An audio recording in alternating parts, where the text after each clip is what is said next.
bit of intro for YouTube and Twitch and chat and all that good fun stuff. So, but anyway, so this is a game called Don't Toy With Me, and it's a horror visual novel that takes place in a dollhouse. It has multiple endings. I forget exactly how many, but we're gonna try and get them all. If I forget any, then, you know, it'd be like that. But there is a gallery, so I think as long as we get all of the pictures unlocked, then it should be good. So we're gonna at least make sure we unlock all the pictures. But no, is a horror visual novel that takes place in this little dollhouse here, and is about a little porcelain doll in the dollhouse. So you could see why I needed this outfit before we played it. So let's go ahead and start it.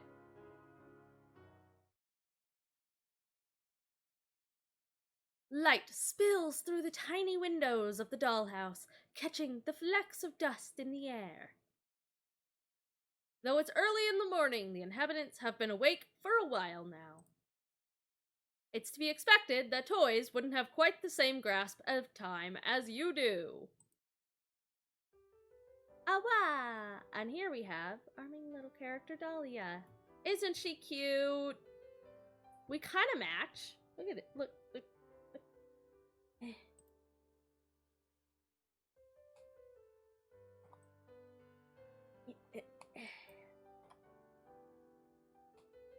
I will just insert myself into the game here. Actually, that's a good idea. Hang on. I'm gonna do that. I'm just gonna insert myself into this game here. It's fine. Okay, I'm in the game, you guys. All right, now we may continue. Whisker, you hardly touched your tea. Her least of all. She's an antique. You could at least pretend to drink it since I went to all the trouble of making it. The stuffed rabbit sits at the table, a frown on its embroidered face. It turns its head away from the cup in defiance. I left for a bit, you died yet? We're playing a visual novel! No! I did insert myself into the game, though. That is a thing that has happened now. I'm very important to this storyline. Jeez, you're so moody lately. Yeah, same.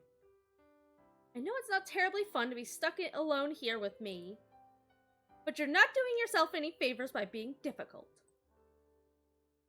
You're a nerd. Don't you think we should be making the best of it? Dots.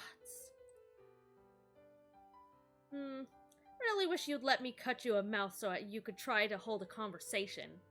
Yeah, that's not weird or at all or uncomfy. And the bunny runs away. Goodbye, bunny. The rabbit scurries off across the wooden floor and down the stairs. Dahlia sighs. It was only a suggestion. I'm not gonna force you. Suppose that's another cup down the drain, then. Dahlia gathers up the teacup and saucer from the floor to take it down to the kitchen. What a cute kitchen. The Whisker has been in the house for a while with her now. He has always been terribly skittish. I wonder why. You guys think she might be crazy? Actually, I have to wonder why these toys are alive in the first place. Like, that just seems perfectly normal.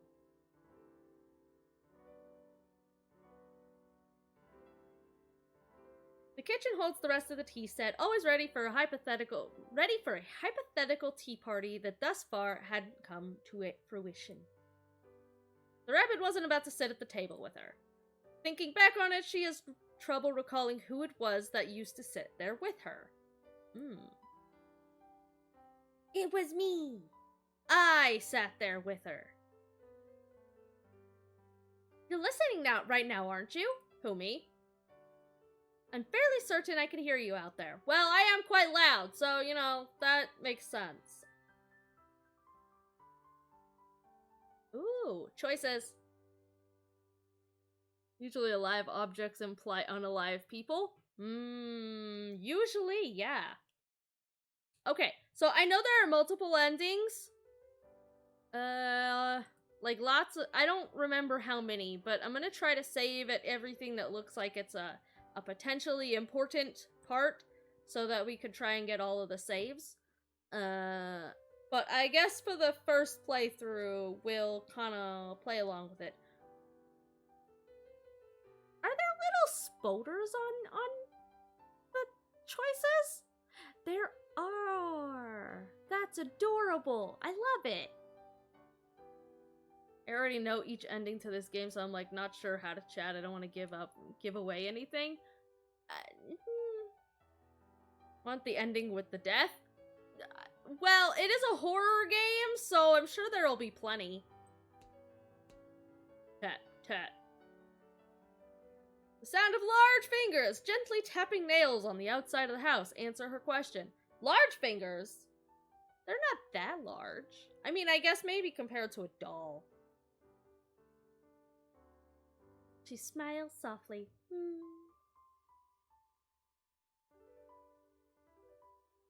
You won't be starved for choices then? There you are. Maybe you could join me. I'm not sure how you would fit in here with me, but I would welcome you anyway. Sure, I'm right here. I'm right here, Dahlia. I'm literally slightly to your left.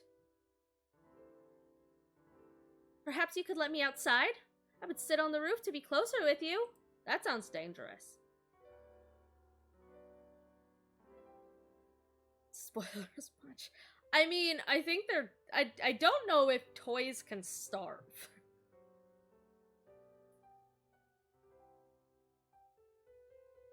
You know better than to give her way on that. Do I? The cracks on her face tell the story of a previous excursion outside of the house. Yeah. She is met with silence. Her smile holds patiently for all of 10 seconds. Fine! Then I won't be entertaining you either. If the urge to be reasonable finds you, I'll be in my reading room. She storms out of the kitchen and up the stairs. You decide to give her some time to cool off while you leave to run an errand. You have a feeling she'll lighten up when you retrieve your new purchase. Oh, we going shopping? What we going shopping for? The dollhouse is a little bit cleaner than it was this morning. Dahlia has spent some time dusting and picking up. She prefers her home spotless, or at least she used to. Now it seems she settles for clean enough, and she never bothers with the attic anymore. What kind of weird shit's in the attic? Dots. She idly straightens the decorations atop her wardrobe in her room. A heavy thump quickly undoes this. What? She turns, looking around in surprise.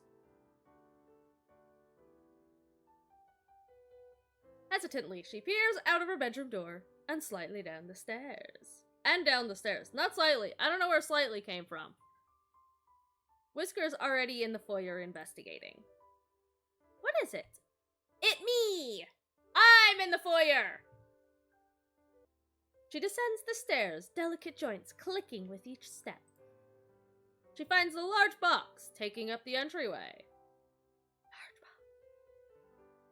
Oh my, a present? Her eyes light up with interest! Running her fingers over the wooden exterior. There's a quirk to her brow when she realizes it's cheap compressed wood. Something new, then? Whisker presses his ear to the side of the box. He hops back away when he hears a cough from inside. hiding behind Adalia. What is it? She searches around the lid, unable to quite pull it up. She finally finds the hook on the other side and undoes it from the small peg that holds the lid shut. Practically throws the lid open, a bright smile on her face. Ah! Oh, Whisker, look! It's a very cramped clown! Oh no. This looks interesting. It is. I've been wanting to play this game for a while, but, you know, I was saving it for this outfit. A new friend! Dots. Is he dead? Dots. I'm not dead. Oh, good! The clown in the box hangs limply when Dahlia drags him out of the box by his shirt. She's surprised that to find that he's mostly fabric with little structure underneath. Oh good, he can't move. His sleeves are half empty, tied at the seams with a ruffle. All in all, his head is solid, but his body is plush. Hello, new friend! My name is Dahlia, and this is my friend Whisker. The rabbit's ears lie back, looking none too friendly. He keeps his distance. I'm sorry for all the excitement. It's just been so long since we've had a new toy. Well, not had. Obviously, we don't have you. What are you, actually? Oh, where on earth are my manners? What do you go by, friend? No, I don't go by friend. And I'm a puppet. My name is Huxley. Huxley, how nice! And a puppet! Why, that does explain it. Oh, let me take you to a chair. I shouldn't be holding you the whole time like a little bear. Huxley looks very impressed by all of this. He looks very happy to be here. With Huxley comfortable, situated in his chair at the table, Dahlia sits opposite him.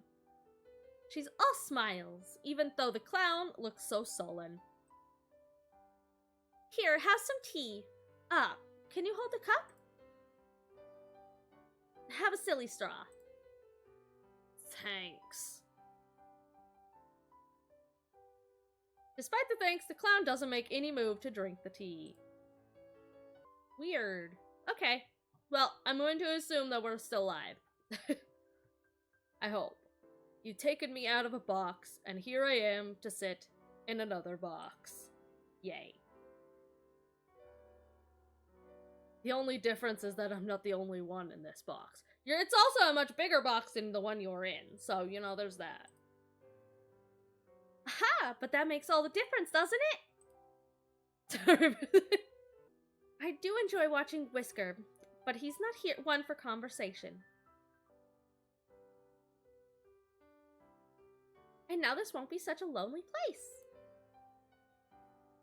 What do you want to do? I'll show you that there's fun to have here. I don't want anything, thanks. Oh. Dots. Dots. Well, surely that isn't true. Everyone wants something. Do you want some quiet? We could lie on the floor and watch the star projector. Oh boy, star projector. If that's what you'd like to do. No, we're trying to find something you want to do.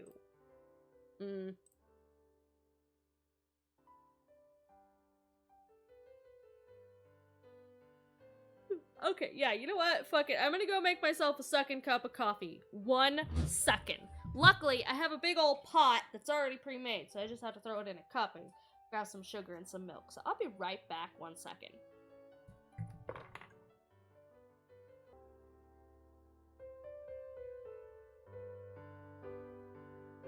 Grandma from beyond the grave! If you'd like.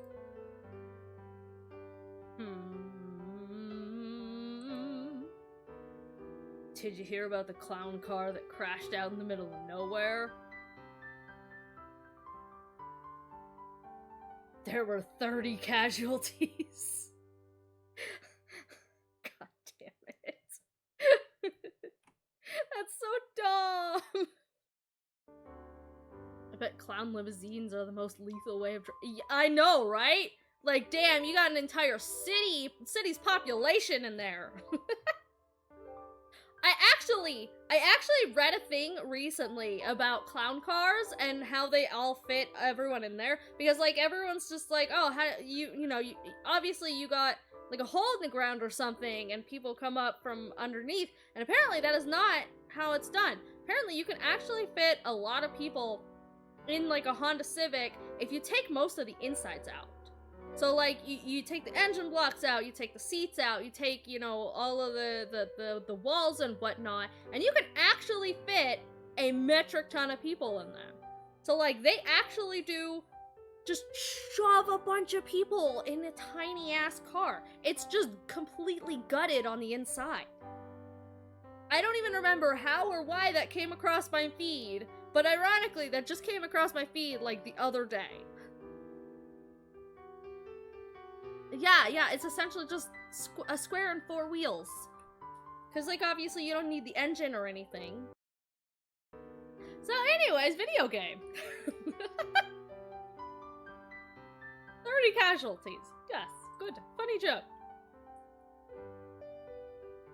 I don't think I get that one. Huh. I'll try again. What do you get when you boil a clown? Dots. A laughing stock.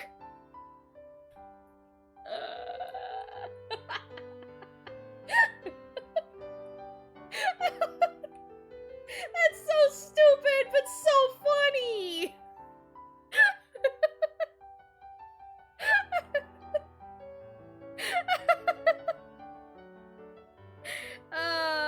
God damn it. I hate that that made me laugh. I hate that. They are so bad, they're good. Cannibal ate a clown, said it tasted funny.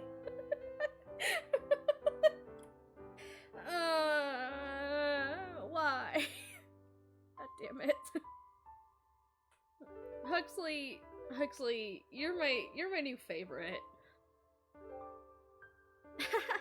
Oh, that's funny. Clown soup. I bet it would have polka dots, too. Polka dots. Oh, let me try. Oh, no. A clown named Pagliacci goes to see a therapist. Oh, darn it. I messed it up. You're a funny lady, Dahlia. Is she? Anyone dead yet? My sense of humor. Oh, you smiled. Well, that didn't last long. Oh, don't stop just because I pointed it out. I'll start getting the idea you're determined to sulk. I've been accused of being determined to sulk before. It's a fucking lie. Good. Yeah, apparently. We all know the clown therapist one, don't we? Wait. Oh, wait, no, I think I do. I was gonna say I don't get it, but I think I get it. I think I know that one.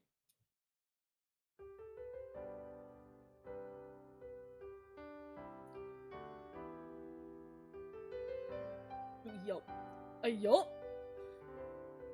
I just haven't told any jokes in a while. No audience unless I brought it out just for that. So I stopped. What's the point? The point of telling jokes is to make me stupid laugh. So 10 out of 10 hot babe walks into a doctor's office, tells the doctor, I'm depressed. Doctor says, there's a comedian in town, Bugs Bunny, makes everybody laugh. Ha, ha, ha, ha, ha. I've heard this version too many times. In fact, this version is the entire reason I know the original version. And I hate that.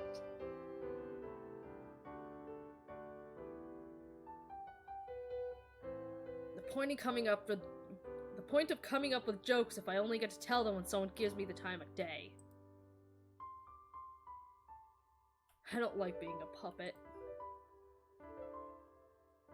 The only choice I get to make is to not participate. So I started doing that. Opting out. Oh, so you just don't do anything? Nothing I don't want to do. Which I don't want to do much lately, so... yeah, kinda. I know because of Alan Moore? I know it because of you.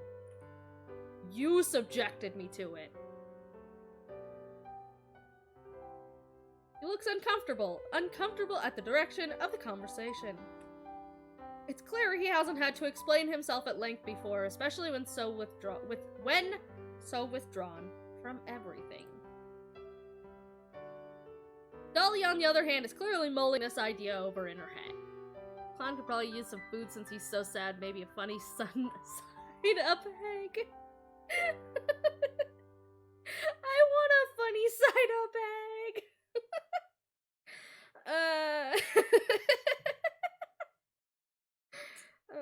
Fuck. What do Clown and a goose have in common? The honk when you deck them in the face!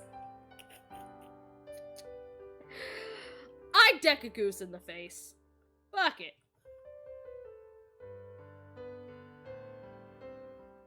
Do you think you'd want to do more if I could get you around better on your own? Yes.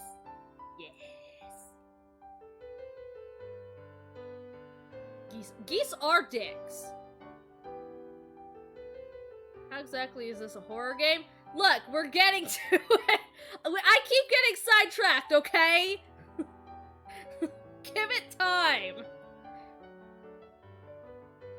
Why don't clowns have skulls? All they have are funny bones.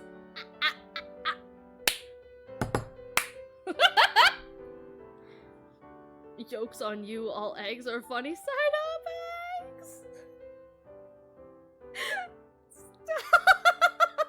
Stop. Your alter ego strike me like you would fight God for half a pizza bagel? Oh yeah, no, absolutely, 100%. I'd fight God for literally... I'd fight God for a Klondike bar, and I don't even like Klondike bars.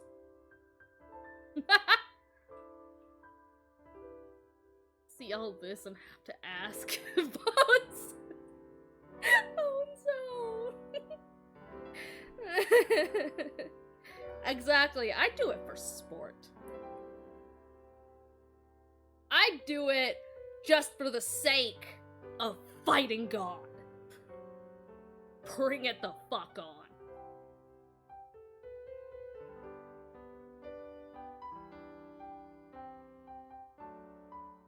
Since then you could go where you like and not have to wait for someone to bring you there. That would make things... that would make things easier for me. No offense, but I don't think I want you stitching anything onto me if that's what you're thinking. Huh? Why? Are you just assuming I'd be bad at it? What's a skeleton's favorite instrument? What, the trombone? No, we don't have it's the bongos! I'm the best bongo player! The best bongo player the world has ever seen! This is already confirmed. I can't wait till that game updates. I choose to keep my answer to myself.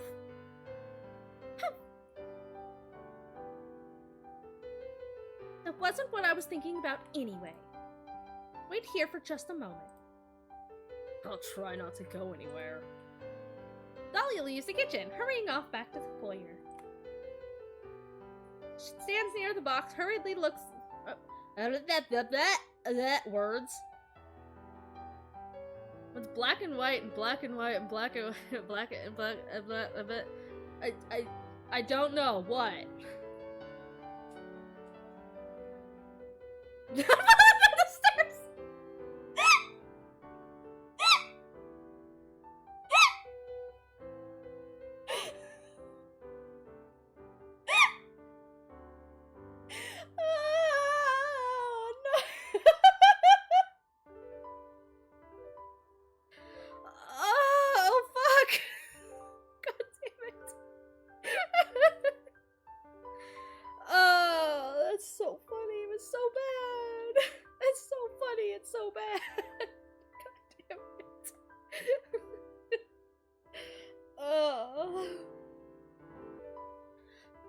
Yes, Dahlia, hi. She stands near the box that Huxley arrived in and looks up, her gaze aimless as though she isn't quite sure of where to look. Hello up there, I imagine you're still watching, yes? Thank you for sending me a new friend. I know I've asked for one a lot, but I'm afraid I need to ask for something else. I'm sorry for asking so soon after receiving this gift. Ooh, a high-quality clown load, at least 100 silly bites. My games are also aimless. Yeah, me too. Oh my god. But this isn't for me, so I hope that might make up for it. They can't even look straight. No! Dots. So do you think perhaps you could give me something to help Huxley move? Perhaps wheels or a wooden skeleton? I will help! You suppose there couldn't be any harm in it? If the puppet is really so broken that it can't even keep her company, it doesn't do much good, does it? No. It will have to be a modification so simple that even toys can figure it out, though. How does a non-binary samurai fight an opponent? I love that one. That's a fucking good one. Skeleton. Skeletons! You have an idea! What the fuck just happened to my voice there? An idea. Surely with only a single item to work with, she'll understand what needs to be done. You place your gift in the box Huxley had arrived in. Dahlia looks on in surprise as she sees a large spring in the box. Oh boy. Oh! Yes, this is perfect, thank you so much! Okay, so, I don't know if this is... Just had an epiphany kitten tech hanging out with Aura and Mare from Overlord? I haven't watched that show.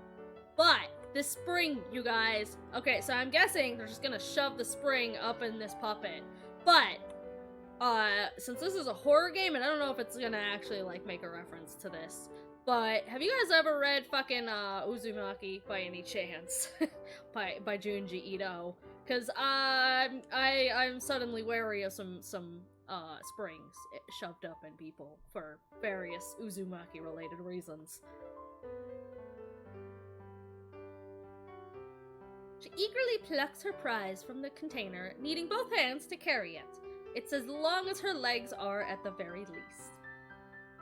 Seeing as it's a bit unwieldy, perhaps it isn't the best idea to bring it near the tea set.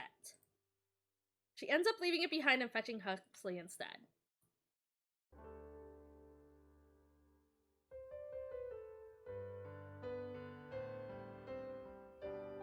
It takes the pair a few minutes to figure out the logistics of the attachment, but in the end, it is sewn securely to the opening of Huxley's body.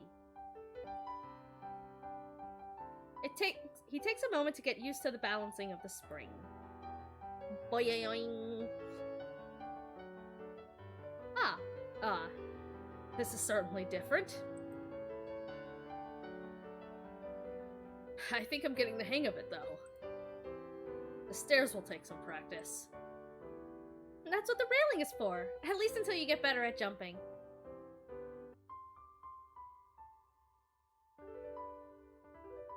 Perhaps soon you'll be able to leap from the landing to the upper door in one go. She laughs at the idea, but he seems to be very seriously considering it. He got some hops! Perhaps so. Everything else is upstairs, right? What about the back room? More stairs, unfortunately. That's the doorway to the attic. And what's up there? What's up there? More stairs? The ceiling, silly. Gonna make food, I'll be back soon. Bring me some! I want food! I just ate fries today. Good fries, but I just ate fries today.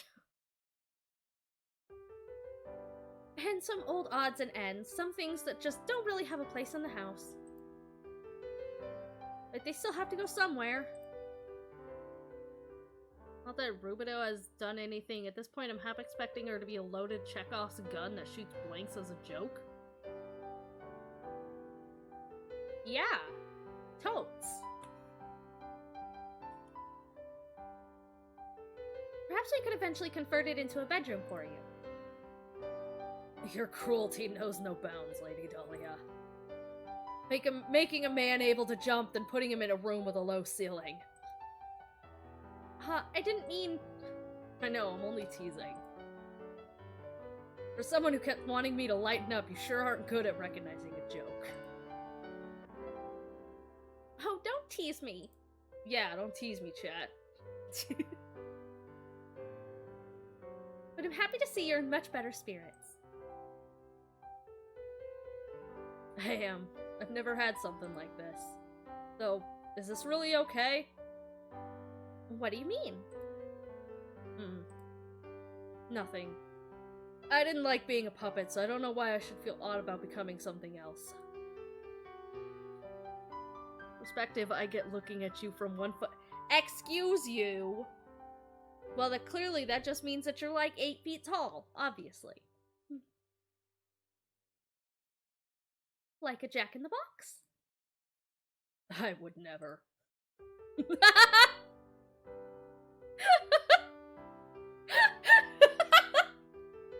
that joke what I thought it was?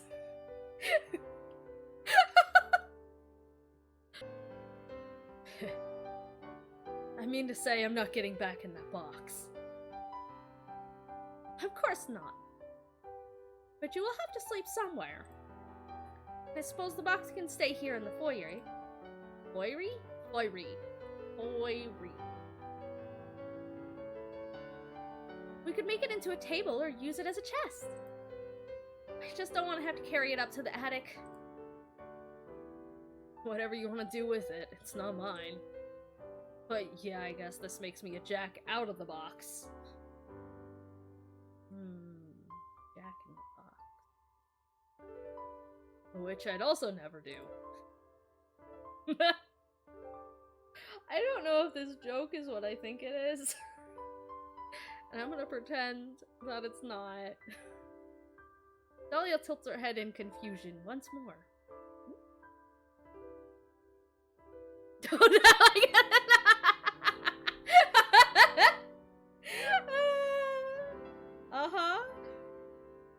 Cease. Look, I didn't write the game.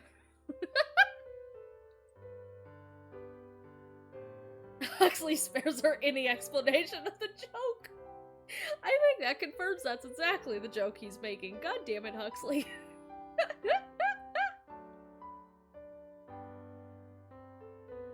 Didn't you, though? No. I'm actually feeling a little fidgety now. I think I want to give the stairs a try. Will you show me the rest of the house if I make it up? Of course! And if I can't, I'll carry you up. I'll make it up even if I have to drag myself. Just, maybe go stand out of the way just in case. With some time and effort and a couple of paintings knocked off the wall, Huxley manages to make his way up the stairs. Dahlia feels perhaps a few new cracks were added to her face from the worry with which she watched when he twice spilled backwards down the stairs. Luckily, the clown was not so delicate as she was. He bounced like rubber. Perhaps that's what he was made out of.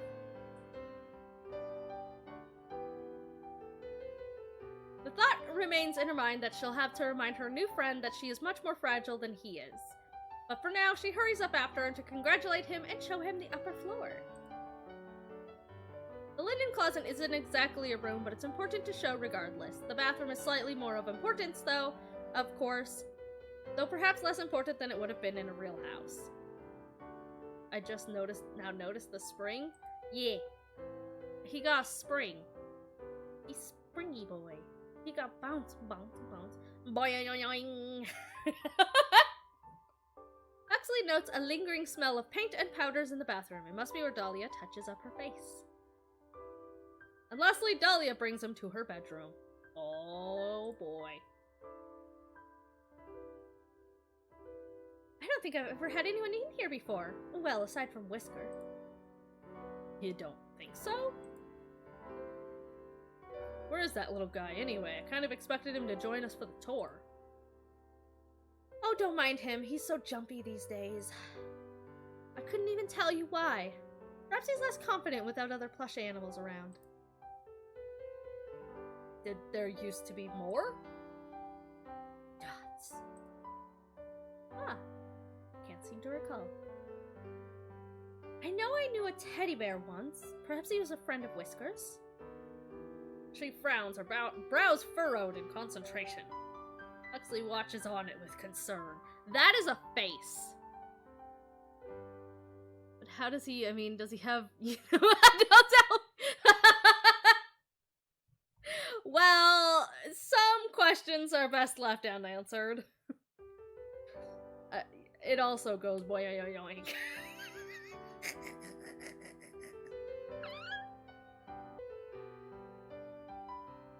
Is remembering things a regular problem for you, Dahlia? In a sense, I suppose it is. There are little changes in the house, so the days tend to blend together. If I have trouble remembering something, I'd be hard-pressed to know whether it's due to forgetfulness or because it happened longer ago than I realize. But yeah, no, I guess there's a possibility that there's a memory manipulation shit going on here. I don't fucking know what's going on here, but it should be interesting. I'm very curious. Like I said, this has multiple endings, so we're gonna try to uncover as much of it as we can.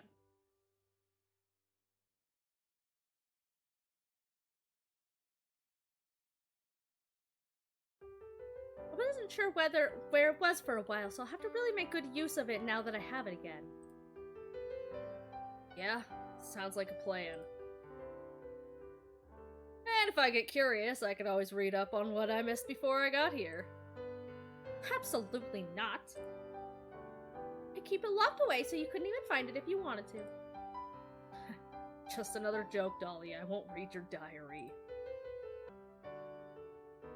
Now, what was I going to show you in here? Yay! Thank you.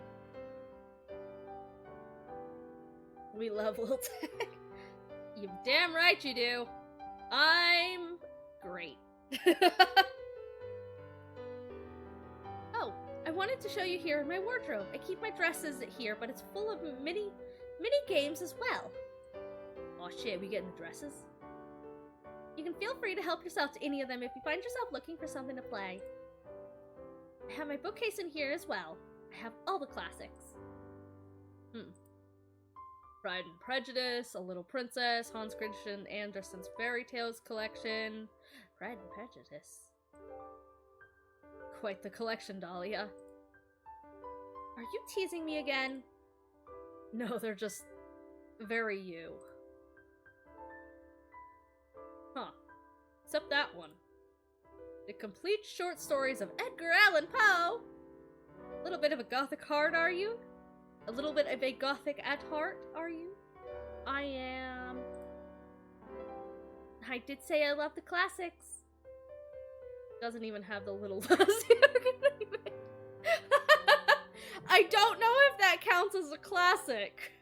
But I'm sure she probably keeps that one hidden. Like, let's be honest. That one's hidden underneath her diary.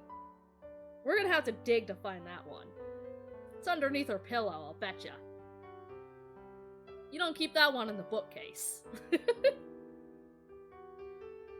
The Necronomicon in there? Probably. I guess that's about as classic as it gets, yeah. I wouldn't be surprised. What about you, Mr. Know-It-All? You're making yourself sound rather well-read. I just heard my fair share of bedtime stories in my day. And the others I've heard a little of in homework form.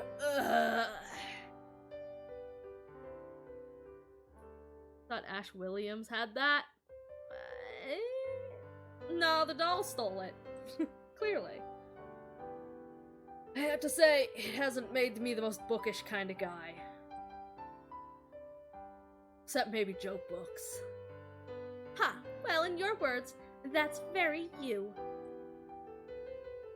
There's no shame in it, but I warn you that you will eventually want to do some reading. Beggars can't be choosers for entertainment in this house. Though I'd be happy to read to you. Uh-huh. I can see it now. I'll let you know if I have trouble falling asleep here, then maybe I could use it. Huh. It's refreshing to see Dahlia looking so lively again after so much time spent by herself in the dollhouse. She's had her problems in the past getting along with other toys, but the clown seems to be a good choice. Clowns are always a good choice, I say, as someone who is actually fucking terrified of clowns. Nashvilleans, I never knew there was an Evil Dead video game. Well, of course there is. You think there could be a... fucking every movie ever has a fucking video game tie-in. And of course something like the Evil Dead would have one. Hell, Snow White has a video game. Entertaining as a jester should be, but not so energetic that he would impose upon her lifestyle. She considers herself to be an elegant lady, after all, and some wild fool would certainly find themselves met with friction when it came to living with her. Wild fools? I know some wild fools! They're right out there. They're right here. Look at all these wild fools hanging out over here. Look at them.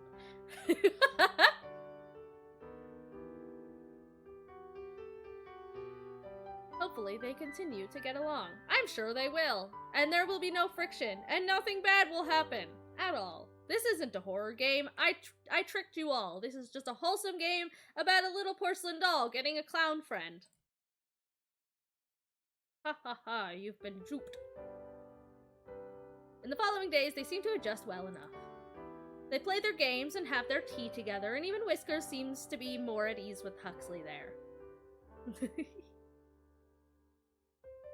It's a point of concern in some ways. Hopefully the rabbit doesn't come to be too affectionate with the clown. Friction, I get it. That's not what I meant! Yeah, it's that kind of game. No, it's not.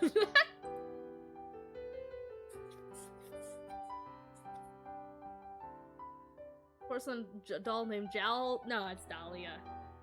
But, we could pretend.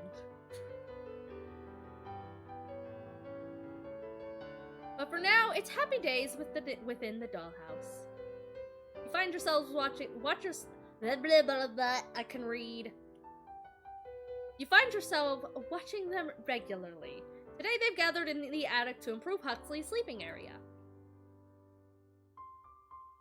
I'm sorry we don't have a better place to keep a lot of these things, though I'm happy the bed is finally seeing some use. That's not too bad. The spiders have been keeping me company at night. Huxley trying to diddle Dahlia is something I would describe as horror. Well, yeah, that would definitely border into horror at that point. Spiders? I love spiders.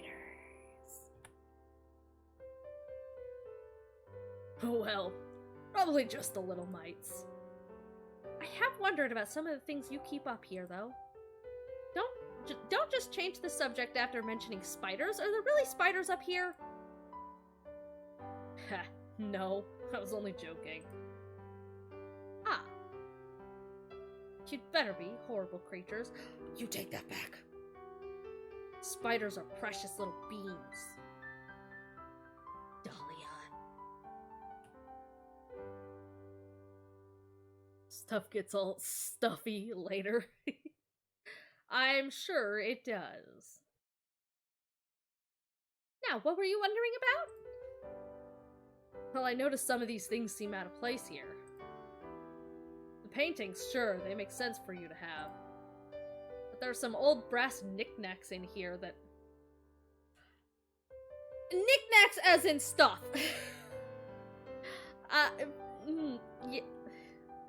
Huxley nervously looking at a pile of shards. She said she was breaking, but I didn't think literally. God damn it.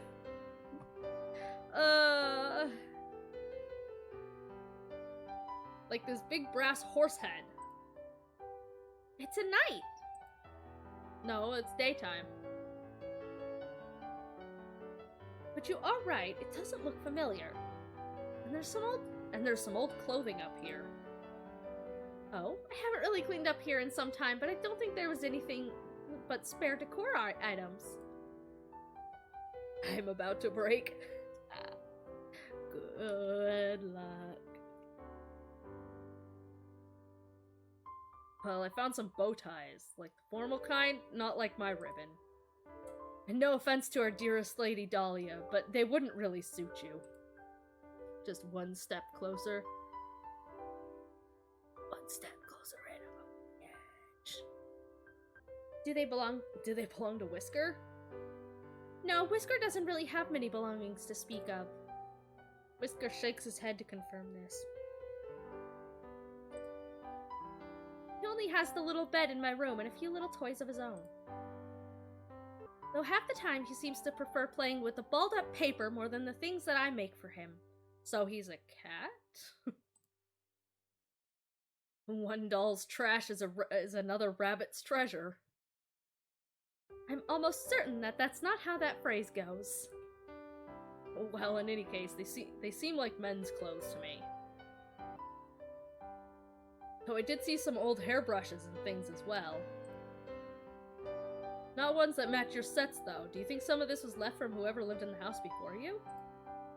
Ah, I suppose that's possible. Though it seems stranger to me that the owner wouldn't remove such things before placing me here.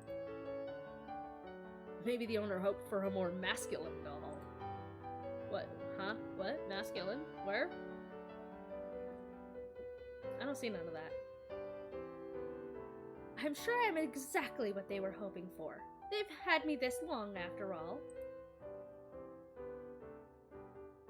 Mm-hmm. Well, the owner doesn't seem to be interested in doing much to your home regardless, so maybe they didn't bother with this. Game actually gives me Salad Phase vibes. Yeah, kinda. Or they're using your storage for their extra things. Oh, I hadn't considered that. And they get quiet at times, but that doesn't mean they lack interest. They love me! They really love me! And I love them too. You two should get a room then. Or I guess a house. Oh hush, there's no need to be jealous, Huxley. I'm sure that they love you too. You wouldn't be living here if they didn't find something appealing about you. Must have been my sparkling personality then. Perhaps it was. Right. Well, I don't have any doubts that they're just tossing me in here for your sake if they really love you so much. Truthfully, not truthful. Shh. Brush. No. Don't expose my lies. How do you mean? Well, you have told me a few times just how lonely it is here without someone to have conversations with. And here I am. Well, I am happy you're here, but I doubt it's just for me. It's all the same to me, so long as they leave me be, I'm just fine. Oh, that's just silly, Huxley. I know you'd enjoy their attention if you got it. Everyone loves attention from me. Doubt it. Such a sourpuss. I suppose we'll find out next time they do decide to check in on us regardless. I'll be holding my breath until then. I love that word. Sourpuss. I know! It's such a fun one. Sourpuss. Sounds uncomfortable though. The conversation comes to a stop as the pair go back to cleaning. But it leaves you with some thinking to do. Oh no, not thinking. Oh no, we're doing thanking, guys. Oh no, now that song is stuck in my head again. Fuck!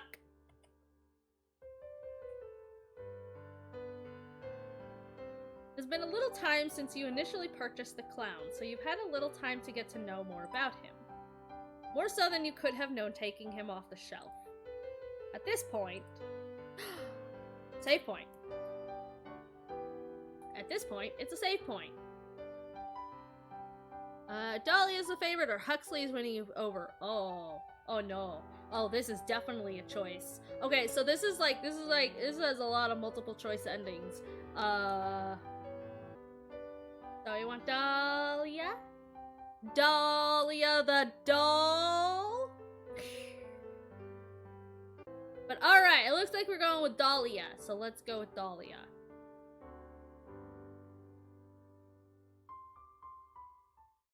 You still feel Huxley is better suited as something of a distraction for Dahlia. Flawed little thing that she is, you wouldn't have kept her this long if you didn't have some attachment to her. Especially with how poorly she gets along with other toys. She's quite lucky that even though she's so much trouble, you have quite the sentimental view of her. Hopefully the clown learns his place with time and stops bringing down the mood for her. No, the clown is funny. The clown is fine. If not, you could always make some adjustments.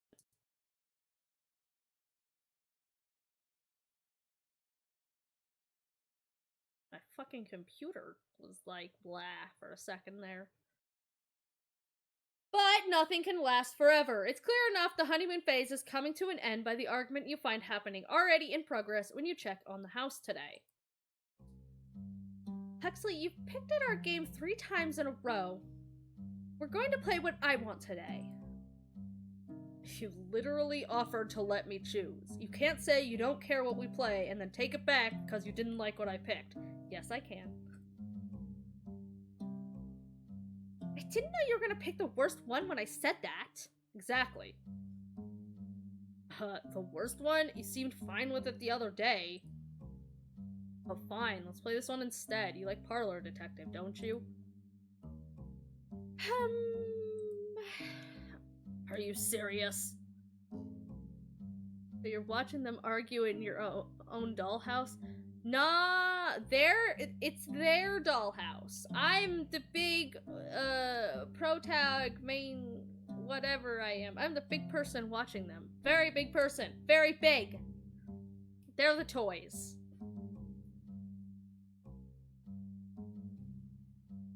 You're the one what? I am!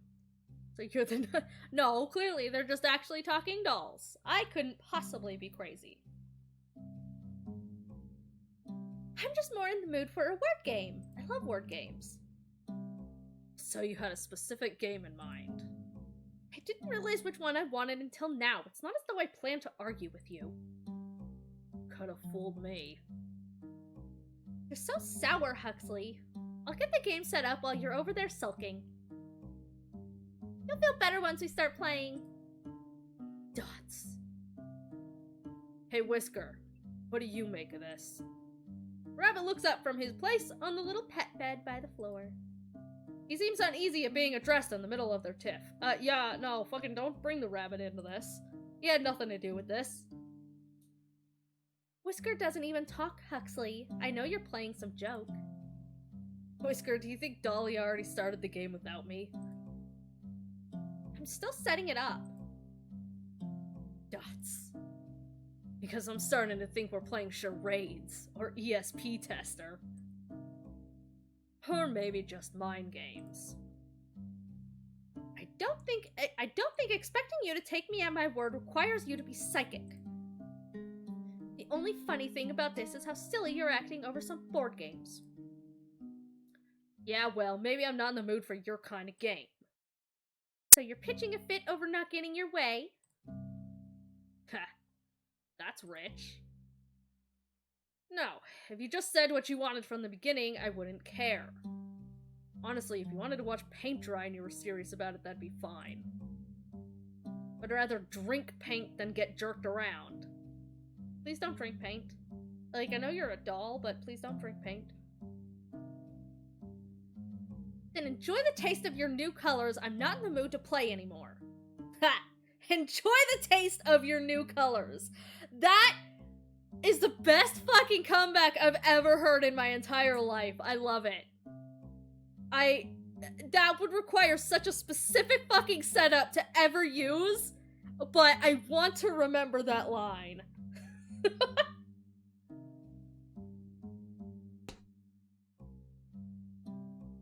A what? Dahlia shoves her little letter tabs and the game board back into the box she had been removing them from. Even Huxley looks a bit surprised at this reaction, but primarily looks irritated.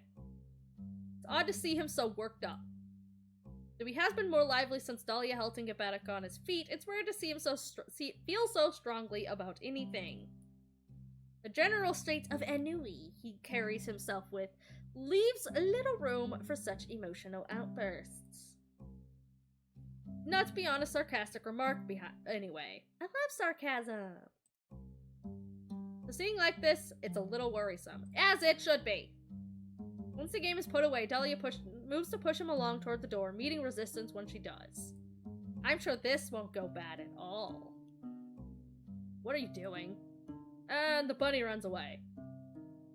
Dahlia, fucking, the bunny knows what's up. Bunny knows shit's about to go down. He's like, fuck this shit, I'm out of here. We're not gonna be playing in anything now, so I don't want some time to myself. Get out of my room. How mature of you, Miss Dahlia. Really befitting a lady of your caliber. Out!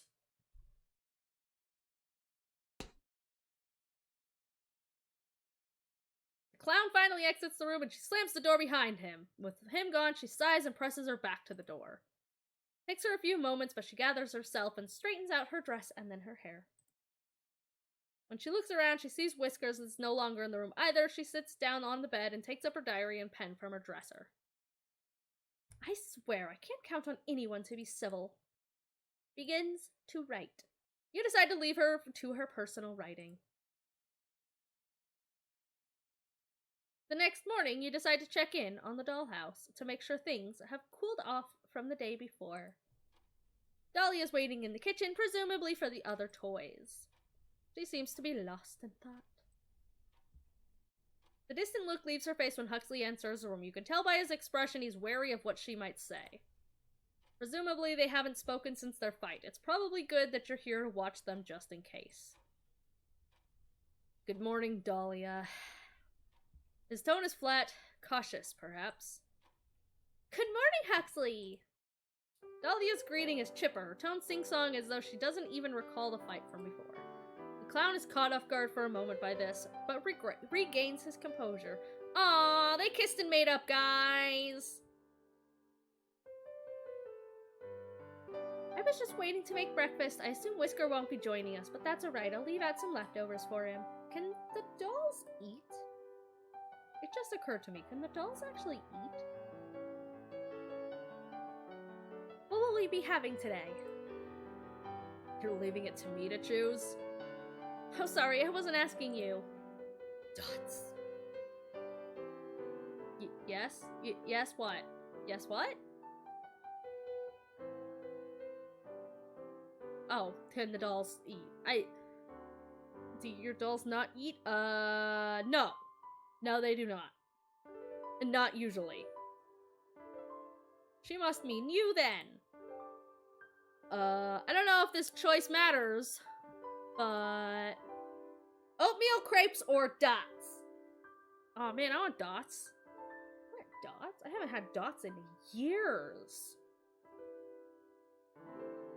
What do you guys want for breakfast? You want some oatmeal? You want some creepies? Or do you want some ice cream? Or starving critters I feed my dolls every day? I'm concerned. I'm concerned that you need to feed your dolls. Do you have dead people in your dolls? We're going with crepes! We're going with creepies! You reach into the kitchen with them and carefully pinch the little cookbook up in the cupboard between the tips of your fingers. Huxley's eyes look wide and you can see him tense his jaw as soon as your hand enters the dollhouse. Oh, I don't have dolls? Are you sure? But if you did have dolls, would you feed them? And what would you feed them? Would you feed them creepies? Whole body is wound tight as though in preparation to flee the room. Huxley, I'm not gonna hurt you. Dolly, on the other hand, smiles as her dark eyes watch you take the book from the room. You grab one of your tools to help with moving the pages, a thin pair of tweezers usually used for I can read today, you guys. You just tear the pages out if you tried to handle them yourself. You carefully select the recipe, then hold the book in the tweezers to keep it open as you return it to the room. Dahlia reaches up to accept the book out of the tool's grip. The puppet shows a sliver of teeth between his lips, but doesn't speak. Huxley seems to be very, wary. You take your hand back out as soon as the item is passed off. You aren't sure what he's thinking, but you can tell he's very upset by your intrusion upon the toy's space. What I want to know is who's writing these doll-scale books? Me. I write the doll-scale books. Oh, it has been a long time since I've made creepies. I have some wonderfully juicy strawberries in the fridge as well. They'll be perfect for this. I want to make creepies. Huxley, do you prefer yours with chocolate sauce or just whipped cream? Chocolate sauce, chocolate sauce, chocolate sauce. Chocolate, chocolate, chocolate, chocolate, chocolate, chocolate, chocolate. Dots. I'll have it however you're having yours. How can you tell when they're here anyway? You ask so readily. Oh, I ask every day. You usually sleep in though, Mr. Lazy Bones. Mr. Lazy No Bones, more like. No Bones, god damn it! Made the joke for me. I have to get you creepies tomorrow, aren't you? Ooh, yes. Yes, please. I would like. I want the kind with the bananas.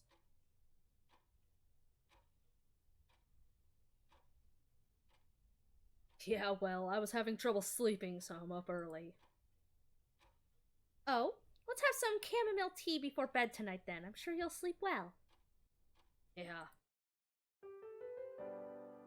Well, we'll worry about that tonight though. For now, we have creepies to make. You're gonna love them, I promise!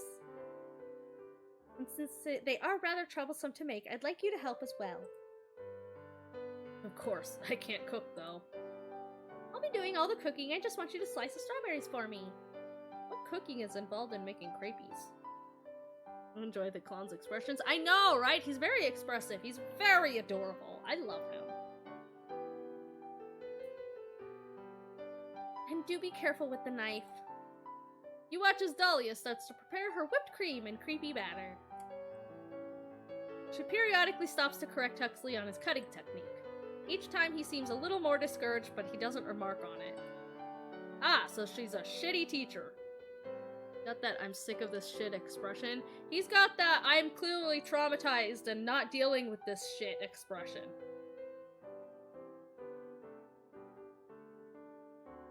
It just makes me want to give him head pats. That's probably for the best. You watch until Dahlia starts putting together the creepies, lovingly rolled into little cone shapes and filled with cream and fruit. At some point, she recut some of Huxley's strawberry slices into hearts to top them with. Things seem peaceful again, so you leave them to their culinary work. Hopefully the morning together helps them put that argument the night before behind them. Hopefully. Your hopes that the toys wouldn't need much more supervision to keep getting along turn out to be a little too optimistic. Aw, fuck.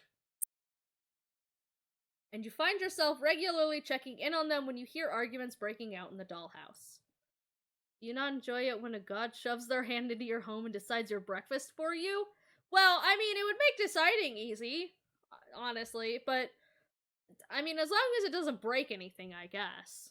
I can't make decisions for myself, so, you know, someone's gotta.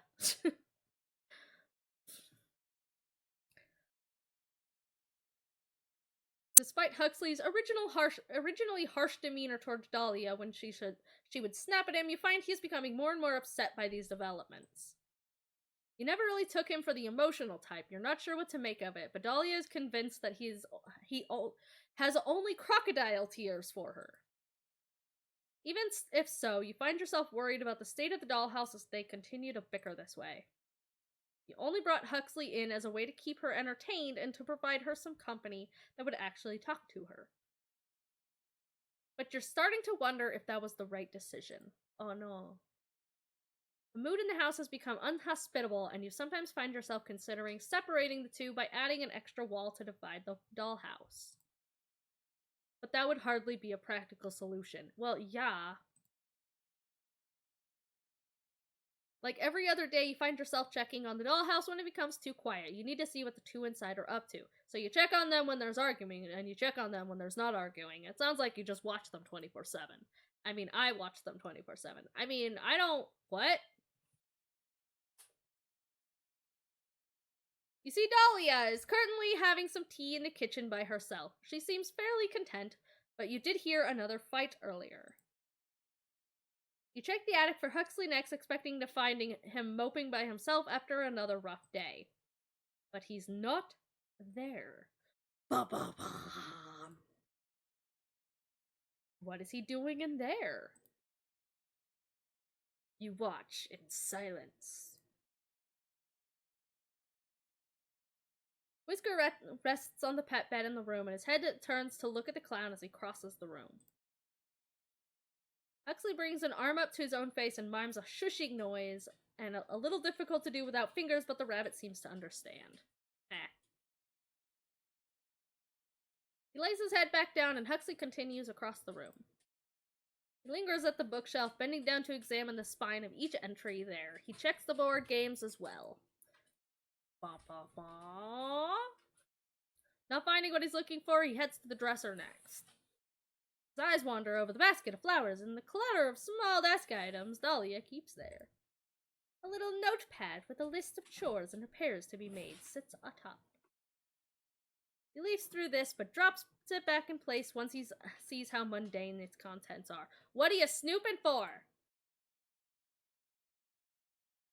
His lips tightened in discomfort. He slowly opens the first drawer in the dresser. Snooping?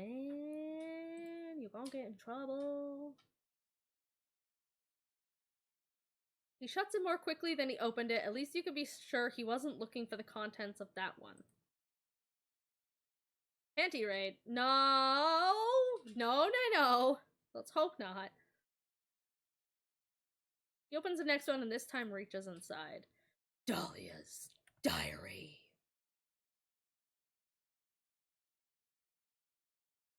Closes the door and leaves the room, heading right back up to the attic with his findings. You'd think the spring would make a little more noise. You'd think you couldn't really sneak around when your entire lower half is a spring going bonk, bonk, bonk. But he found it in the first drawer. Probably. Whisker gives a worried frown from his position on the pet bed. This is a bad idea. The lock on the diary is a minor obstacle. He simply uses a small knife from the kitchen to cut it as close to where it attaches to the book as possible. Don't cut it. God, those are so much easier to open. It can just be glued back into place. Dude, fucking most diaries are so easy to open. Like, you don't even need to actually cut it. You can just pop the thing right open. God, I had to break into so many of my old diaries because I lost the damn key. You could just literally pull the damn thing open. Those locks were a joke. Then again, they were designed to keep, like, your fellow 6-year-old younger sibling out, so, you know, learn to lock. You don't even need to learn to lockpick. You could literally just brute force it open. Hell, I had one of those, like, way back in the early 2000s, like, early 2000s, late 90s-ish. He doesn't have fingers? Then how did he use the knife? But anyways, yeah, no, fucking, I don't know if any of you guys ever had this, but one of those fucking voice-activated diaries that was really popular for a hot minute when I was, like, a kid, and it, like, it was like, voice recognition, but, you know, in, like, 2002. So, it wasn't great. But you don't even need that. You could literally just pull the damn thing open, and I had to every time the battery died. My sister had one. Exactly. I'm pretty sure, like, every kid at some point had something along those lines, and it had, like, a little hidden thing. I had, man, so many hidden little spots. But yeah, no, fucking, there wasn't even a lock on that. You didn't need the thing. You could literally just pop it open. Anyways. Huxley opened the books and sets it out on one of the dusty boxes so that he can more easily read it and turn the pages.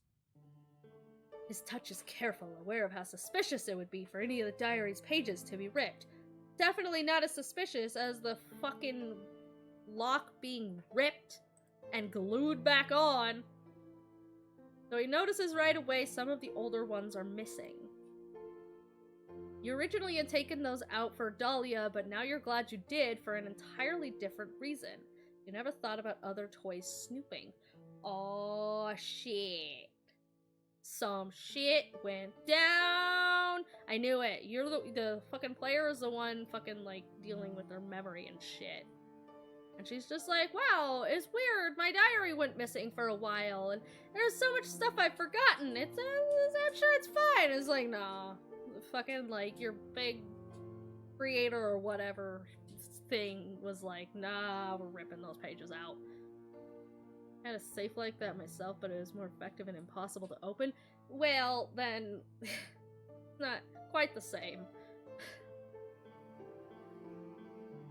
X/XX/19XX. Dear Diary. I can't seem to find my own journal, so we'll be starting fresh, but it is a lovely day for such fresh starts. Rose finished another painting today for the foyer. The results are beautiful!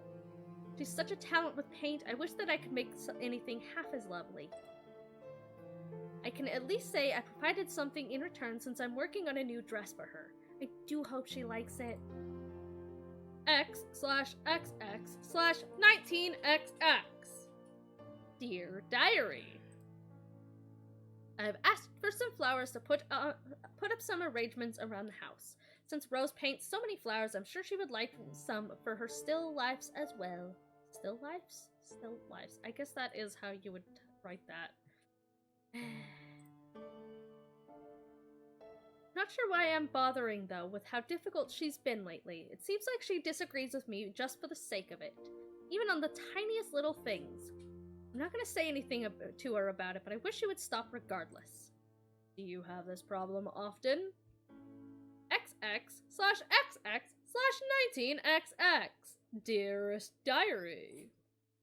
Honestly, I think she's jealous of me. It's the only thing I can think of. Rose used to be so sweet, but now it's like walking on glass to be around her.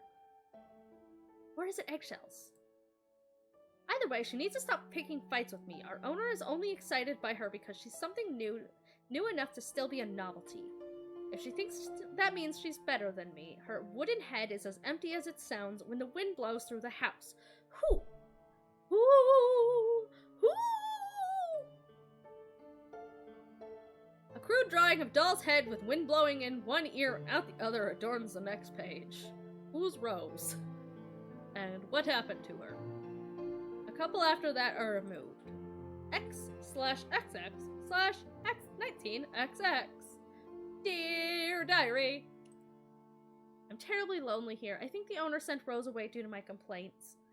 I haven't seen her in days and they won't answer me as to her whereabouts. Or has it been weeks? I'm not sure anymore. I suppose it can't have been days since I'm having difficulty remembering exactly when we last spoke, even picturing her face. I wish she had left behind some self-portraits. I miss her dearly. Huxley frowns and skips ahead past many pages of mundane daily going-ons around the empty house. They range from cheerfully recounting of craft projects to desperate letters to no one expounding on her loneliness. XX/XX 2000X! So that's like a while. Dear Diary. I guess if it was like 19, well, I guess it could, I don't know. A new home with new faces. I was able to bring a few things with me, but it feels quite frightening all the same.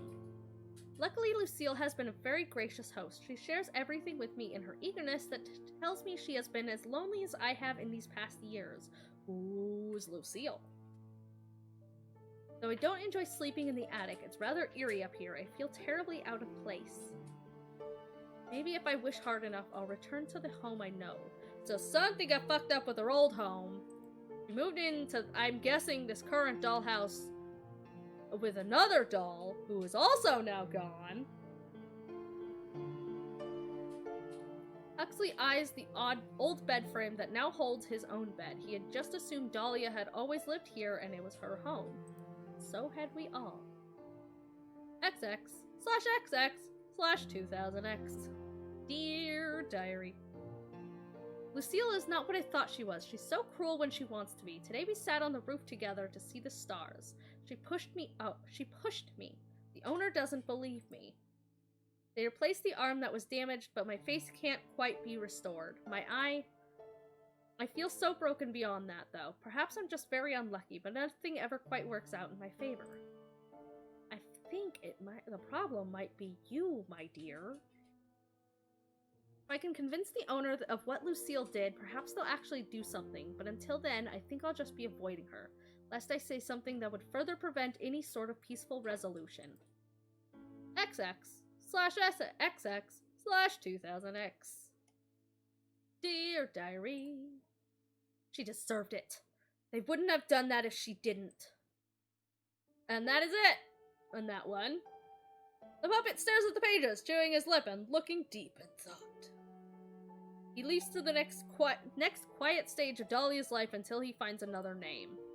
XX/XX/20X. 21X? 20 what? That's hard to do without the last number. Dear Diary. After so long, the owner has gifted me new friends. Theodore and Whisker are a delightful pair. Okay, so Theodore is the bear that vanished. I would never say so to them, but I'm a little disappointed that the owner didn't think to bring me a doll like myself. But Theodore is still a fuzzy, kindly gentleman, even if he is rather fuzzy. Still a kindly gentleman, even if he's rather fuzzy. 20X-teen. Ah, good point. Thank you. XX/XX/20X-teen. And Whisker knows so many tricks. Such an agile little thing. I'm sure we're gonna get along grandly. Yeah, sure. This section seems to be missing most of the pages. There are areas where even Dahlia writes about her frustration with her diary being tampered with and how often she finds herself confused about past events the other toys discuss with her. Eventually, Huxley finds in the newer pages that Theodore's name simply isn't mentioned again. Not even in a memoir fashion as when Dahlia lamented the loss of her initial friend. Huxley finds some more recent entries as he seeks the point where he initially arrived. XX/XX/2020X. Jesus. Dear Diary! Finally a friend. A new friend who might be as sad as me, but at least he speaks. At least it's not only me now. At least I can look at his face and recognize him. I had started to think perhaps the owner hated me. They placate me with gifts, but they never let me out anymore. And I know they have other toys. I can see them from the window, working on their projects. Only just barely. I don't always understand what I'm seeing, but I know that's what they're working on. Unknowable things, but unknowable faces. Huxley hadn't arrived. I don't know what I would have done. I was at my wit's end, but finally things are normal again. Normal in that you're probably gonna get Huxley destroyed now. XX/XX/XX 2020X. Dear Diary! Huxley is a curious fellow. I rather appreciate the humor he brings to the house, even if I wish Whisker wouldn't look at him quite so interestedly. Whisker ignores me when he can, because you probably fucked up his friend. But I'm happy to share my books and my time with Huxley. I don't know if he understands our situation quite the same way that I do, but he likely already knows that there won't be more toys added to this home after him. Unless one of us were to be replaced, of course. But I wouldn't let that happen. Wouldn't let either of us be replaced, or wouldn't let herself be replaced. The rest of this is just about things we've done together, though she does kind of talk about me like she thinks I'm stupid or something. Huxley frowns and finally closes the diary. This was a waste of time. And now I have to fix the strap, too. Yeah, well, that's what you get for fucking cutting it. I remember seeing some glue in Dahlia's scrapbooking supplies. I'll just use that. Good luck. Leaves the attic to return the book to its original hiding place in the bedroom. Dahlia is already there. Why are you acting like that, Whisker, you funny little bunny? You've never tried to play with my things before. Now give me my hairbrush back. Come. Huh? Dots. Oh no. Bomb! Huxley tries haphazardly to hide the book behind his loose sleeves. Huxley, you're in trouble. Oh, hey Dahlia. Hello, Huxley. Did you need something? No, it was really quiet up in the attic. Oh, isn't it always, though?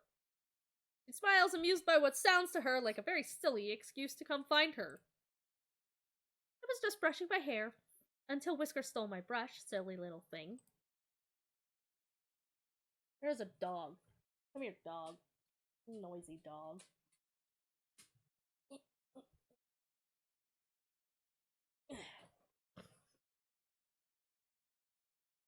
It's also very quiet. The music stopped playing. Like, that's not just you guys can't hear the music stopped playing. Whisker tenses as Dahlia reaches for him. He squeaks as she picks him up by the scruff. Dahlia, be careful. That looks really, uncomfortable for him. Oh, he's just being dramatic. He always is when I pick him up. Yeah, there's usually a reason for that. She tugs on the brush and Whisker's paws. Huxley finally catches on to why the rabbit is acting so strange. He tries to inch closer to the dresser while Dahlia is occupied with Whiskers. Don't fuck it up! And he fucks it up. Good job! Good going! 10 out of 10! Best snooping! The book slides right out of his grip and onto the floor when he tries to lean over toward the dresser.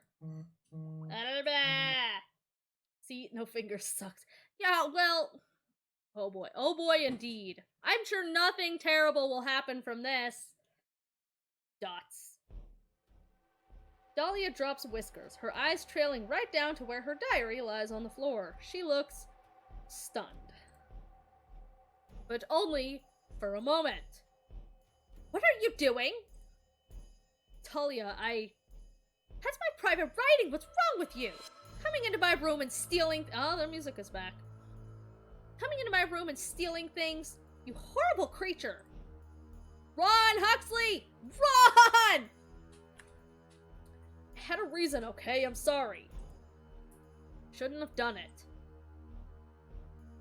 What reason could you possibly have for rifling through my drawers and violating my privacy? I share everything with you, Huxley. I should at least have my own thoughts to myself. Dots. I wanted to know what was going on in your head. You've been getting really mean with me lately. So I thought I'd just see what I was doing wrong. If it was me or you, or if I was doing something that was upsetting you. Yeah, that's not really the way to go about it. Should've just exactly. You're accusing me of being mean when you've stolen from me? And just how have I mistreated you, Huxley? This is my home and I'm sharing it with you. I make you food, and I play games with you. I even fixed you. I wasn't broken, you know. And that's part of it. You do things for me, but then you act like I owe you. Like counting how many favors you've given me and given me to turn in later. Ah, goody. Plus, you get so angry about everything if it doesn't go your way. I don't feel like I don't want to feel like I have to watch every little thing I say or you'll get upset. You have an awful attitude, Huxley. What am I supposed to say? Being upset by your rude behavior isn't unreasonable. Disagreeing with you isn't rude. So is stealing not rude either? I already apologized. And if the things I do for you make you feel so awful, then I don't think I should do anything for you anymore. You ingrate? You're being ridiculous. Coming from a clown! Maybe you're right. Maybe you weren't broken before like I thought. Maybe you're just made wrong in the first place.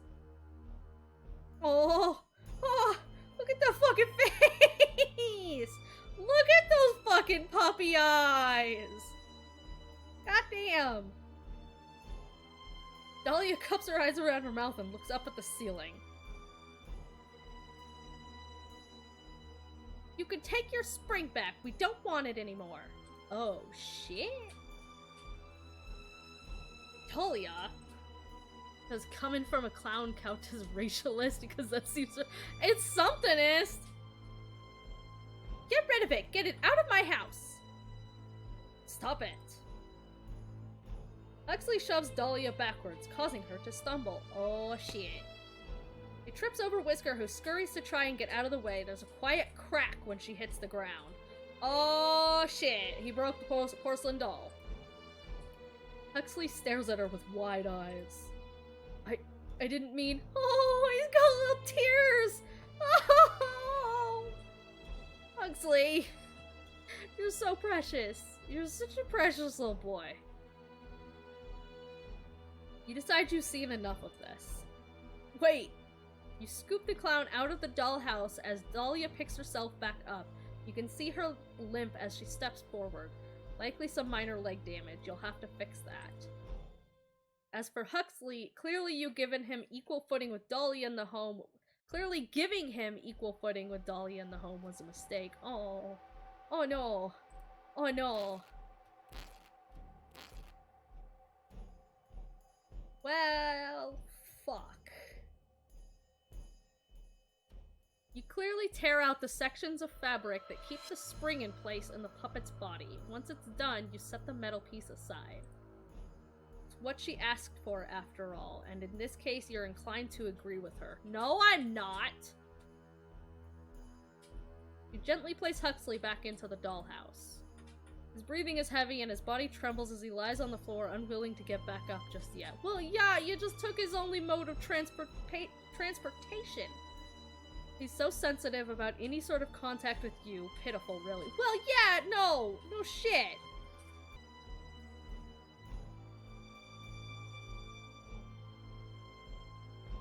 Then you better catch it. Ha ha ha ha. This is fucked up. And this is only one ending, I assume. I don't actually know where it all branches, but, you know, we've only had like 2 options so far, so... Dahlia brushes off her dress and frowns down at him on the ground. He looks back at her with glossy eyes. Dahlia. Huxley's expression betrays the level of hurt he's feeling. Even beyond the physical change, this is clearly an incredibly deep betrayal. Well, yeah, of course it is! What? You got by without it before? But since you think my input doesn't matter anymore, there's no reason to keep using the thing I decided to give you, right? Dahlia, you're kind of fucked up. You'll figure something out by yourself. Unless you decide to take back what you said. And plead with me for forgiveness. Dahlia, you're fucked up. Huxley's expression darkens and he goes quiet. Silence hangs thickly in the air. Stifling the mood in the room. What fucking mood? The already bad mood? Whisker looks uneasy despite the look not being directed at him. He's quick to leave the room. Yeah, I bet. Well? Dahlia, if you really think you're right about this, your face isn't the only thing that's cracked. Oh, shit. Get told. The doll's eyes widen and shoots the clown an incredulous, infuriated look. Is that so? I guess I'll be taking the attic back as well. You came with a room anyway, didn't you? You can sleep in that box. How about you give me your bed instead, since you'll have to sleep in mine if you want to keep me out of it. You're ridiculous. I thought we were friends, but your jealousy clearly is too much for you to overcome. It's such a pity. Why couldn't you just play nicely, Huxley? I was playing nice. That was my mistake. Or that was my mistake. Just watch yourself if you're thinking about getting mean with me, Harlequin. Oh, Harlequin.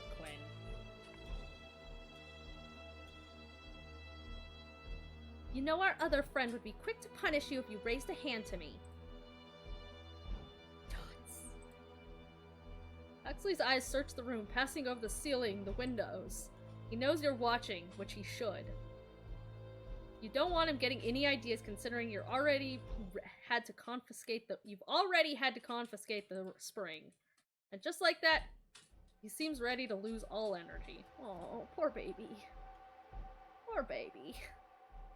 You're right. It's pointless. Mm-hmm. So why don't you just go crawl back in your box? Huxley says nothing as he leaves the room, having to pull himself along the floor. That's fucked up, man. When he reaches the stairs, Whisker at least helps him along once he's sure Dahlia can't see. At least the rabbit isn't as fucked up. Dahlia, on the other hand, is looking pleased with herself despite the edge of sourness still affecting her mood. Honestly, can you believe the nerve of him? I do so much for him, and he decides to treat me like this in my own home. Clearly, he forgot whose house this is. I shouldn't have expected much sense from a clown anyway. Thank you for looking out for me. You're not welcome. I knew you would. We've been through so much together. I love you, my dear. Fuck off. Oh, look at the sad little clown. Fuck, man. When you check on Huxley, he really has returned to his box, curled up inside, much like when you first put him in the house. You imagine that he'll get over his mood with enough time. I don't think he will. Hopefully he comes back out with a new attitude as well. You expected a little better when you chose him, honestly. You know, I don't know who's more fucked up in this situation. Fucking Dahlia or the player character. Jeez. In any case, you're glad that the little problem has been taken care of. Is that what we're calling that? Taken care of? Yeah, sure.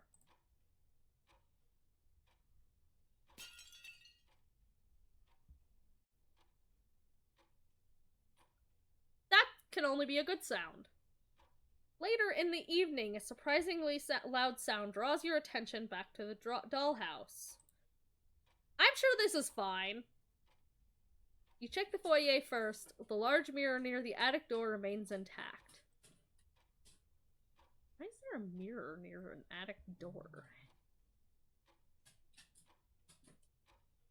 Huxley doesn't seem to be in the box anymore. He must have snuck back to the attic to sleep.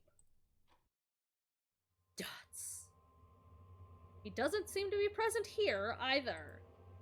And it appears the picture frame in this room also wasn't the source of the noise, as it's still in one piece. You already saw into the kitchen from the entryway, and it was completely dark. He's shattered Dolly. It kind of seems like it, yeah. So that leaves. You decide to check Dahlia's room. Though it's unlikely she does have a decorative window, it would be possible to Possible to break as well as various glass knickknacks. I don't think it's the knickknacks! It looks like she's awake as well as you see a dark shape in her bed. Closer to the bed, you realize there is something lying on the floor. The brass night piece? Dots. You're putting off the inevitable. Boy, are you! You finally move the curtains on Dahlia's bed to look in on her. Hi, Huxley. Oh. Well. Huh. You're here already. There's an eyeball. Y'all see the eyeball? That there? Kind of expected to see you in the morning. Whoopsie. I guess this is a little awkward for you, isn't it? You look at Dahlia's remains on the bed. I think Dahlia might be dead. What makes you think that? Dahlia got an eye on you. Yeah. It weren't me. One of her glass eyes rests on the comforter. You painstakingly replicated her original one after she was first damaged. Poke it with a stick? I don't have a stick! Otherwise I would. Now there isn't even a face to house it. Yeah! She's only porcelain, but somehow the sight of her head completely disfigured like this still feels horribly cruel. I don't know, the whole scene earlier also felt horribly cruel, but you didn't seem to have a problem with it then! You're probably still looking at her, right? A little bit. You spoiled her, you know. Pretty awful of you to put me in this position, but maybe worse for her. Can't imagine someone gets to be in her position without being enabled in some ways. In some ways? In a lot of ways! Maybe that's why she couldn't get along with anyone before me. But hey, you have a new favorite now, right? Even if you hate me, I'm the only one now. I'm the only one. Or do you only like pretty little dolls? Dots. Oh. I didn't do anything to Whisker. Haven't seen him since I got the chess piece from the attic. What do you care anyway? If you liked him, you wouldn't have let Dahlia treat him like a pet. Doesn't matter now. I hope he got out. You're probably gonna break me now anyway, right?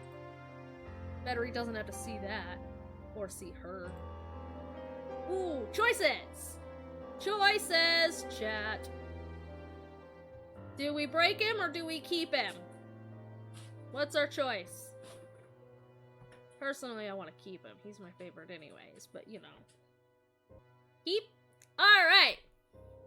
Keep him first, then break. Yeah, I mean, we're gonna see all of them eventually. The illusion of free choice, saving and loading to get the other option.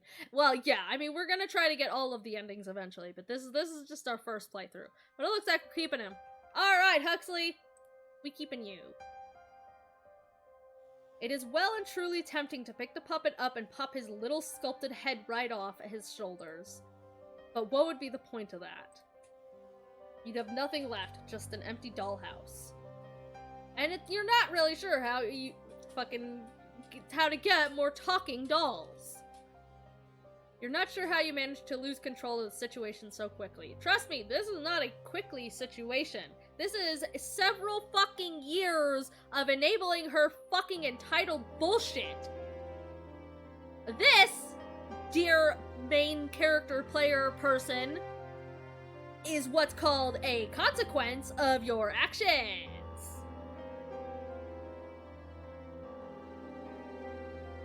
You were only away for a little while. You shouldn't have to watch the house for every second of every day and night to avoid these kinds of disasters. No, you shouldn't have.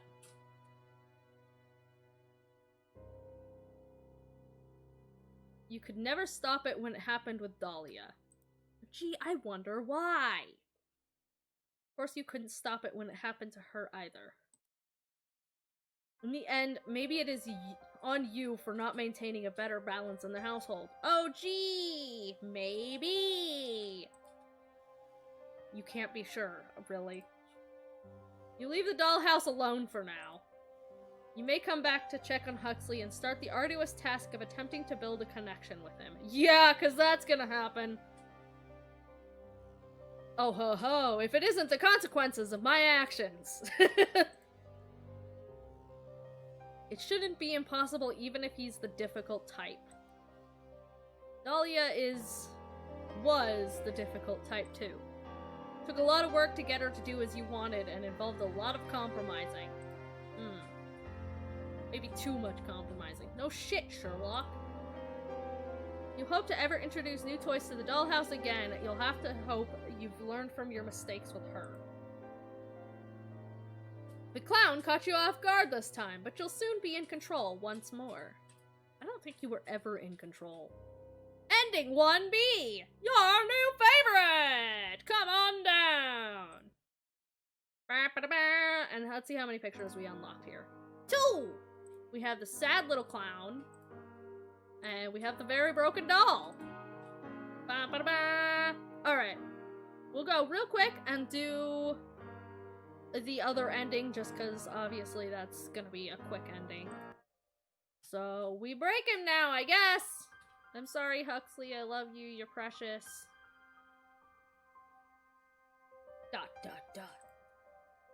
You're sure it's what he wants anyways. I mean, it probably is, but that's beside the point.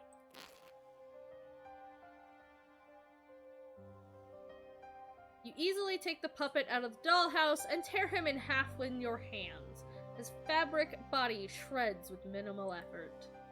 What a waste. Dahlia is beyond repair. Huxley was a disaster. That rabbit has completely vanished. You'll have to start over from scratch. You don't even know if you have it in you to start at this point. Perhaps you'll avoid choosing such big egos in your next project. It only causes trouble when they crave to be in control, knowing you're the only one with any control here. Well, save for instances like tonight.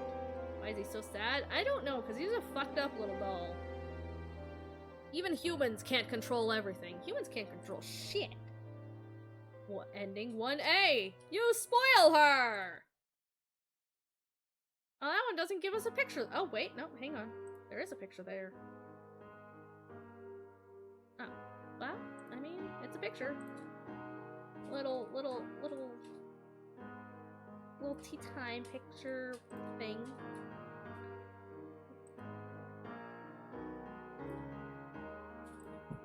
V cute. V cute. So, yeah.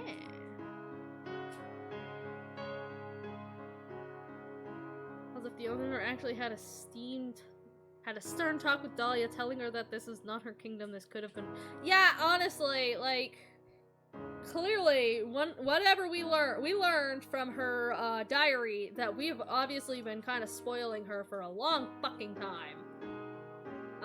So this is just the culmination of like 20 fucking years of telling this doll that she could basically do anything.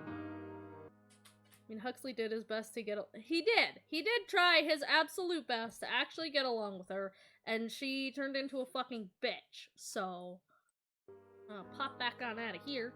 Popping out of the game! In eye-popping 3D!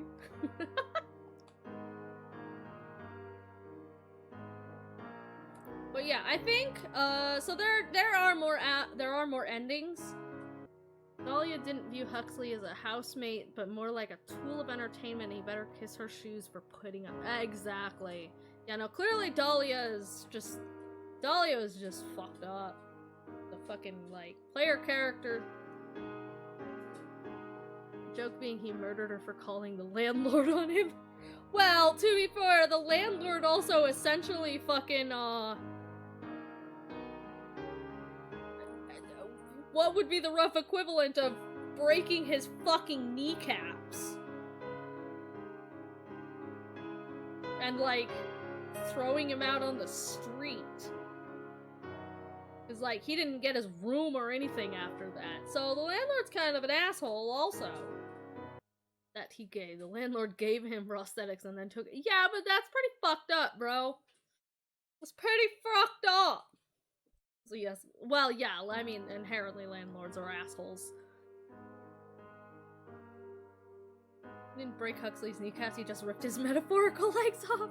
Yeah, I mean, that's kind of worse. It's like, this dude didn't have legs or working legs for like literally his entire life, and he finally gets them, and he finally has mobility and like self-control over his like life to a degree, and just as he's fucking getting used to that and like whatever and starting to heal, the fucking motherfucker comes in and just like rips him away again. Even my dog agrees. It's fucked up.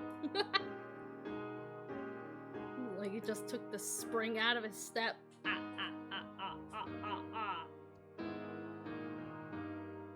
But either way, there are definitely more endings here because we still have 1, 2, 3, 4, 5 pictures to unlock.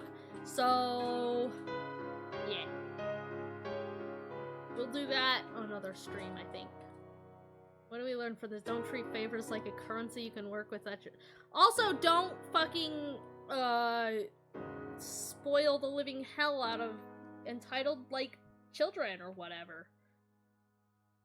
But yeah, so there are more endings to this, and we will go through and get more of them and discover, yeah, more secrets on a next stream. You'll have to start thinking of ways to make him feel more welcome in the house now that you know he and Dahlia will get along. Yes, good. Things are— hey, look, the music's back. Yay. Things are fairly peaceful in the dollhouse for some time after. You check on the toys from time to time, a little more frequently than when you would have with only Dahlia and Whisker in the house. It's more active than it has been in some time, so there's more to see going on. Y'all can't be my kids, you're meat students.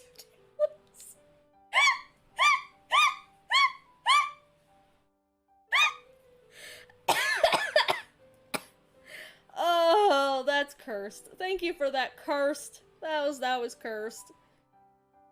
We're a tight meat household here.